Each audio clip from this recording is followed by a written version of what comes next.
네, 안녕하세요. 주얼러 이인창입니다. 한국도 드디어 다이아몬드 생산국이 되었습니다. 이게 무슨 말이냐? 다이아몬드 광산이 어디에 발견된 건 아니고요. 바로 보석용 다이아몬드의 합성에 성공했다는 그런 기사입니다. 이것이 우리 업계에 어떤 의미를 가지는지, 그리고 우리는 이 기술을 어떻게 활용해야 될지에 대해서 말씀드려 보도록 하겠습니다.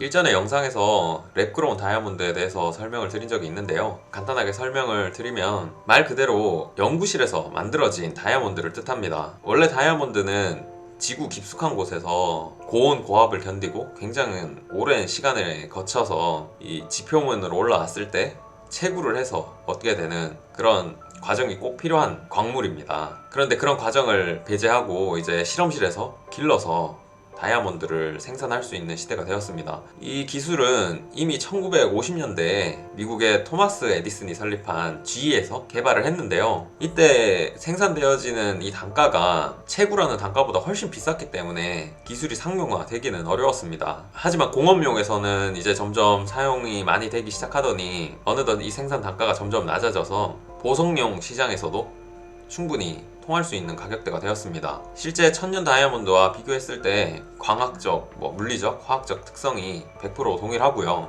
육안으로는 당연히 구분하기 어렵고 또 다이아몬드 채 크기로도 똑같이 다이아몬드로 나오게 되고요. 저희 같은 주얼러들이 이제 다이아몬드를 매입할 때 그냥 가격을 놔드리기 어려운 상황이 되었습니다. 전문적인 감정원에서 이제 의뢰를 해야 되는 그래야 안전하게 저희도 매입할 수 있는, 그만큼 구분하기 어려운 다이아몬드입니다.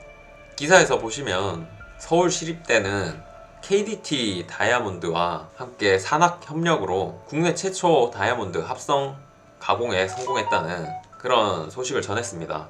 이곳의 소재공학과 송호성 교수 연구팀, 그리고 KDT 다이아몬드의 공동 연구 및 기술이 어떤 성과를 냈다, 이런 기사고요. 이 합성하는 방법에 두 가지 방법이 있는데요. 거기에 대해서 조금 설명을 드리면은 HT-HP 방식과 CVD 방식이 있는데요. 이 고온 고압 방식인 HT-HP 방식은 이미 2008년도에 한국에서도 일진 다이아몬드라는 회사가 공업용으로 합성에 성공하게 됩니다. 그래서 사실 이 기사에 조금 오류가 있어요. 그래서 국내 최초는 아니고요. 어찌 보면 CVD 방식으로 합성한 최초의 다이아몬드고, 그리고 보석용으로는 이 처음이 아닌가 생각이 듭니다. 그럼 이 CVD 방식의 보석용 합성 다이아몬드가 앞으로 어떻게 전개가 될 것인가, 그것이 중요한 포인트인데요. 2008년도에 개발된 일진 다이아몬드의 이 공업용 다이아몬드가 어떻게 지금 성장했는지를 지켜보면 또 하나의 참고 자료가 될 거라고 생각이 듭니다. 이 일진 다이아몬드의 공업용 다이아몬드는 이 최첨단 절삭 가공에 꼭 필요한 다이아몬드라고 합니다. 제가 이 분야에 대해서 잘 모르지만은 국내 반도체 절삭에 필요한 다이아몬드고, 그래서 정밀 기계에는 이 소재들이 필요하기 때문에 한국의 정밀 산업, 반도체 산업이 커지면서 같이 성장할 수 있는 그런 여건이 있었다고 합니다. 그렇다면은 현재 상황이 어떤지 체크해 보니까 미국에 지금 처음에 말씀드렸던 GE가 가장 합성 다이아몬드 생산량이 많고요. 그리고 드비어스라는 회사가 공업용 다이아몬드로 그 다음이고, 이 일진 다이아몬드 세 번째로 많은 공업용 다이아몬드를 생산하고 있어요. 그만큼 산업과 연계됐을 때 이 기술이 상당히 잘 사용이 되었구나, 그리고 이 회사의 돈벌이에 많은 도움이 되었구나, 이걸 볼 수 있었습니다. 그렇다면은 이 합성 다이아몬드 공업용이 아닌 보석용 시장이 어느 정도 될지, 이걸 지금 예측을 좀 해봐야 될 텐데요. 우선은 천년 다이아몬드의 수입액을 제가 한번 체크를 해봤습니다. 2021년도에 대한민국은 이제 다이아몬드 광산이 없기 때문에 천년 다이아몬드는 전량 수입을 해야 됩니다. 아니면 내부에서 매입하는, 중고 거래하는 그런 다이아몬드가 이제 차지하게 되는데요. 2021년도의 수입액은 660만 달러입니다. 그러면 한화로 지금 환율 기준으로 한 80억 정도 됩니다. 이 정도 시장이면 사실 기술을 투입해서 생산해서 국내 수요만으로 사업을 안정적으로 하기에는 굉장히 작은 규모라고 생각합니다. 그렇다면 이 합성 다이아몬드가 천년을 대체하기보다는 이 자체 시장이 그냥 커져야 되는, 그걸 기대하는 게 바람직한 것 같고요. 그런데 여기에서 그럴 가능성이 높다고 보는 게 이 드비어스에서 만든 라이트박스라는 브랜드입니다.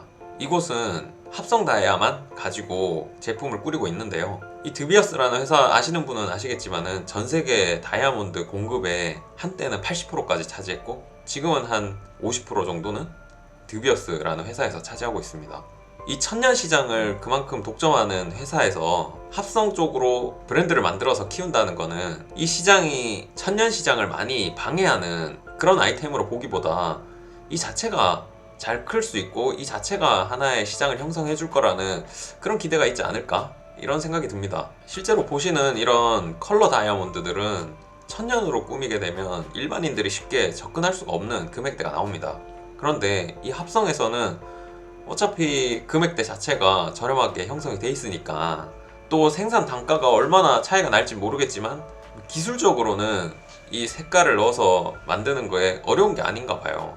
그렇다면 이 자체가 시장이 충분히 이제 더 커지게 만들 수 있다 이런 생각이 듭니다.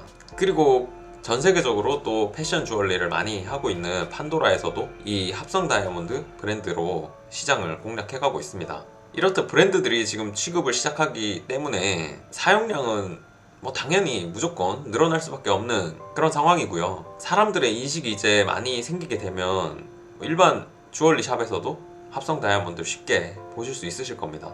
그럼 이 합성 다이아몬드 생산 기술을 우리가 빨리 더 발전시켜서 해외의 다른 업체들보다 더 우수하게 만들 필요가 있는 것 같습니다. 물론 생산 단가나 뭐 유통 구조상 수입하는 게 지금은 더 나을 수 있을 수 있겠죠. 하지만 이 공업용 다이아몬드의 국내 생산이 이 반도체, 절삭 등 그런 산업 수요와 맞물려서 성장할 수 있었듯이 이 보석용도 이 시장의 성장 그리고 한국에서도 분명히 브랜드가 나와주고 성공해준다면 이 합성 다이아를 생산하는 이 산업 자체를 기술 산업으로 인식을 하지 않을까요? 그래야 국가에서도 관심을 가져주고 또 지속적인 지원이 있다면 이 원자재 생산이 적은 한국에서 이 합성 다이아몬드로 전 세계를 공략할 수 있는 그런 좋은 아이템이 되지 않을까요? 한국의 핑크 다이아몬드라든지 컬러 체인지드 다이아몬드, 뭐 바이컬러 다이아몬드, 무지개 컬러 다이아몬드 등등 어차피 이제 우리의 아이디어로 만들어내는 거잖아요.